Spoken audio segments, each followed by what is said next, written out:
आज सोना और चांदी दोनों ने फिर से अब तक के सभी रिकॉर्ड तोड़ दिए। इतिहास में पहली बार एक फेड अध्यक्ष ने राजनीतिक घटनाओं के कारण मैं फंस गया हूं कहते हुए एक वीडियो बनाया और उसे साझा किया। अमेरिका के ईरान पर हमला करने की चर्चा हो रही है। अमेरिका ग्रीनलैंड चाहता है। डेनमार्क भी कह रहा है कि संभावित हस्तक्षेप की स्थिति में हमने सैनिकों को गोली चलाने का आदेश दे दिया है। अभी तो टैरिफ, चीन, रूस, पेट्रोल, कई और घटनाएं हैं। यानी सिर्फ 1 मिनट में बताते हुए भी ये हैरान करने वाली घटनाएं 1 महीने में घटी हैं। हम 2026 में एक अच्छे साल की उम्मीद कर रहे थे। फेड दरें घटाएगा और मौद्रिक विस्तार से क्रिप्टो का बुरा दौर पीछे छूट जाएगा। हम शेयर बाजार और क्रिप्टो में तेजी चाहते थे, पर भू राजनीतिक हालात बिल्कुल भी उम्मीद के मुताबिक नहीं रहे। कुछ लोग अब कहते हैं कि जो मशहूर विश्व व्यवस्था है वह बदल रही है, और मैं थोड़ी देर में आपको डेटा भी दिखाऊंगा। विश्व व्यवस्था बदलते समय सोने में भी रिकॉर्ड तोड़ तेजी आई थी और इसे उसी से जोड़ा जा रहा है। आइए इन सब पर एक ही वीडियो में नजर डालते हैं।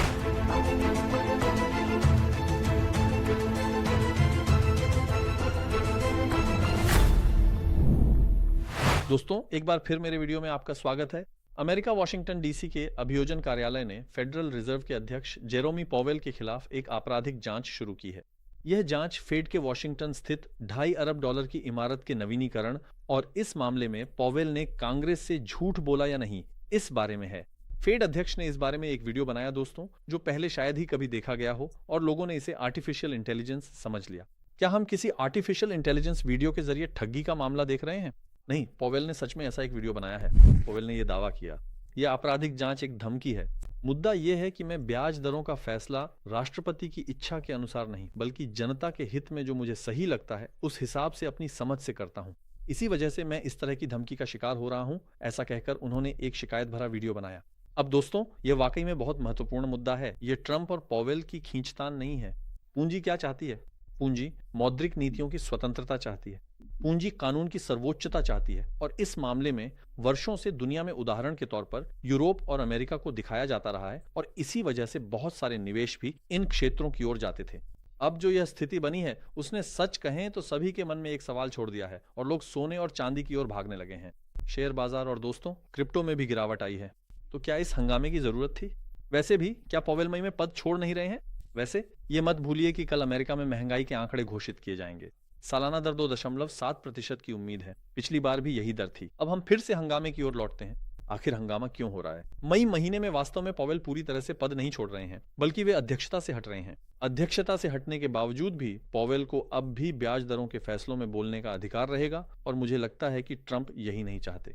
जैसा कि मैंने कहा, इसने अमेरिकी अर्थव्यवस्था में स्वतंत्र मौद्रिक नीतियों को लेकर एक सवालिया निशान छोड़ दिया है। दोस्तों, आप जानते हैं हाल ही में अमेरिका ने वेनेजुएला के नेता मादुरो को उसके महल से पकड़ लिया और उसे मुकदमा चलाने के लिए अमेरिका ले आया, और यह वाकई में पूरी दुनिया में एक बहुत ही उच्च स्तर की घटना थी। यह एक ऐसा ऑपरेशन था जो किसी ने भी इतनी जल्दी होने की उम्मीद नहीं की थी, और तकनीकी रूप से भी इसे एक सफल ऑपरेशन माना गया। अब अमेरिका इसके बाद क्या चाहता है? उसने ग्रीनलैंड मांगा। कहा कि ग्रीनलैंड मेरी भू राजनीतिक स्थिति के लिए बहुत महत्वपूर्ण है। डेनमार्क ने सालों पहले वहां पहली बार कदम रखा था। इसका मतलब ये नहीं कि वह उसका है। हम ग्रीनलैंड चाहते हैं, ऐसा अमेरिका ने कहा। या तो अच्छे से या जबरदस्ती, हम ग्रीनलैंड चाहते हैं, ऐसा अमेरिका ने कहा। डेनमार्क ने भी इसके जवाब में कहा कि ग्रीनलैंड डेनमार्क साम्राज्य का हिस्सा है, और सैनिकों को गोली चलाने का आदेश दे दिया। अगर द्वीप पर किसी भी तरह की घुसपैठ होती है तो गोली चलाने के लिए स्वतंत्र है, ऐसा डेनमार्क की ओर से बयान आया। अब यह बहुत नकारात्मक विकास है। यानी ये एक ऐसी स्थिति है जिसमें हम देख रहे हैं कि अमेरिका और यूरोपीय संघ आमने सामने हैं। अगर पहले ऐसा कहते, मैं क्यों हंस रहा हूं, अगर कहते तो मेरे दिमाग में कभी नहीं आता। इसके अलावा आप जानते हैं कि इस समय ईरान में सामाजिक घटनाएं हो रही हैं। शासन के खिलाफ कुछ प्रदर्शन हो रहे हैं, और कहा जा रहा है कि बहुत से लोग मारे गए हैं। ट्रंप ने इस बारे में कहा कि अगर मौतों की संख्या बढ़ती है तो हम हस्तक्षेप कर सकते हैं। और जब हम अभी अंतर्राष्ट्रीय सर्वेक्षणों को देखते हैं, आप जानते हैं कि पॉली मार्केट जैसी सट्टेबाजी साइटों या विश्लेषकों की बातों को देखते हैं, तो कहा जा रहा है कि अमेरिका जनवरी के अंत तक ईरान पर संभावित हस्तक्षेप कर सकता है। ईरान भी कहता है कि अगर ऐसा कोई हस्तक्षेप हुआ तो हम भी इजराइल पर हमला करेंगे। बिल्कुल, युद्ध एक भयानक चीज है। लोग मर रहे हैं, लोग न मरें, ये बहुत बुरी बात है। लेकिन जब हम इसका आर्थिक पक्ष भी देखते हैं, यानी अगर ऐसी घटनाएं होती हैं तो आर्थिक रूप से क्या होगा?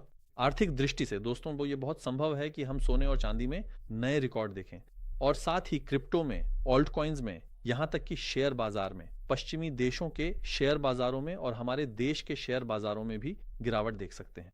अब दोस्तों, अगर हम चांदी को देखें तो जैसा कि मैंने कहा, आज चांदी ने $85 के साथ फिर से अब तक का रिकॉर्ड तोड़ दिया है। वहीं सोने ने भी प्रति औंस $4,600 के साथ अब तक का रिकॉर्ड तोड़ दिया है। अब हम बिटकॉइन के पक्ष के बारे में थोड़ा बात करेंगे, क्योंकि सच में ऑल्ट कॉइन्स की स्थिति बहुत निराशाजनक है। यहाँ तक कि सीजी ने भी एक महत्वपूर्ण विकास पर यह बात कही। मैं गलत हो सकता हूँ, लेकिन सुपर साइकिल आ रही है। वास्तव में 2026 में कुछ अच्छी चीजों की उम्मीद की जा रही थी, क्योंकि फेड ब्याज दरें कम करेगा, मौद्रिक विस्तार होगा, अब क्रिप्टो में एक चक्र आएगा और उन्होंने कहा कि अब 4 साल का चक्र नहीं होगा, किसी भी समय अचानक एक मजबूत चक्र आएगा, आखिरकार बाजार वापस खिंच जाएगा। यानी ऐसा माना जा रहा है कि यही सुपर साइकिल है। सीजेड ने भी कुछ दिन पहले शायद कहा था कि सुपर साइकिल हो सकती है, लेकिन इसके ऊपर आज सुबह हम फेड अध्यक्ष के विरोध और ऑल टाइम हाई के साथ जागे। बिल्कुल जनवरी के अंत की ओर हमने बुरे संभावनाओं पर भी चर्चा की थी। बिटकॉइन की कीमत $90,650 है।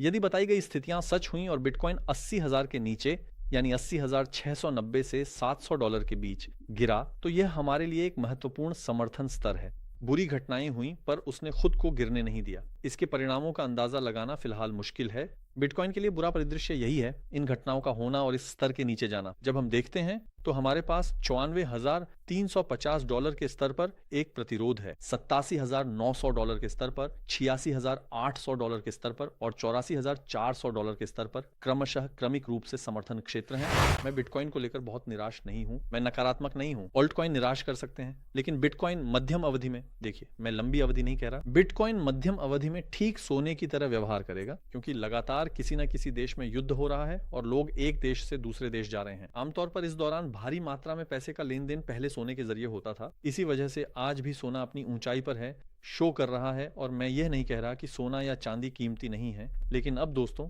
आप 12 शब्द याद करके अपने बिटकॉइन या क्रिप्टो को एक देश से दूसरे देश ले जा सकते हैं, क्योंकि कोई भी देश युद्ध में ना फंसे।